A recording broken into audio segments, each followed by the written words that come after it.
कथा। सच्चा बल विवेक का। एक बार की बात है, महाभारत युद्ध समाप्त हो चुका था। युधिष्ठिर को राज्य मिल चुका था, लेकिन वह गहरे दुख में थे। उन्होंने भगवान श्री कृष्ण से पूछा, हे माधव, आपने हमें युद्ध में विजय दिलाई, लेकिन इसमें कितनों का संहार हुआ, कितनों की जान गई। क्या ये वास्तव में सही था? श्री कृष्ण मुस्कुराए और उन्हें एक साधु के पास ले गए। वह साधु बहुत ज्ञानी और शांत थे। श्री कृष्ण ने युधिष्ठिर से कहा, इनसे पूछो कि जीवन में सबसे बड़ा बल क्या होता है, शारीरिक, आर्थिक या मानसिक।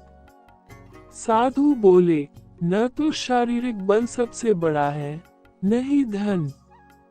सबसे बड़ा बल होता है विवेक। जब मनुष्य अपने विवेक से काम लेता है, तो वह सही निर्णय लेता है। सही निर्णय ही संसार का सबसे बड़ा युद्ध जीत सकता है। श्री कृष्ण ने युधिष्ठिर की ओर देखा और कहा, युद्ध में मैंने किसी के लिए पक्ष नहीं लिया, मैंने सिर्फ सही निर्णय लेने में तुम्हारी मदद की। अगर तुम विवेक से नहीं चलते, तो अधर्म की जीत होती। याद रखो, जब तुम धर्म के मार्ग पर हो और विवेक से काम लेते हो, तभी तुम्हारा कर्म श्रेष्ठ बनता है। सीख मॉरल।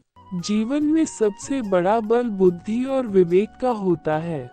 श्री कृष्ण हमें सिखाते हैं कि चाहे परिस्थिति कितनी भी कठिन हो, अगर हम धर्म और विवेक से काम लें, तो सफलता निश्चित है।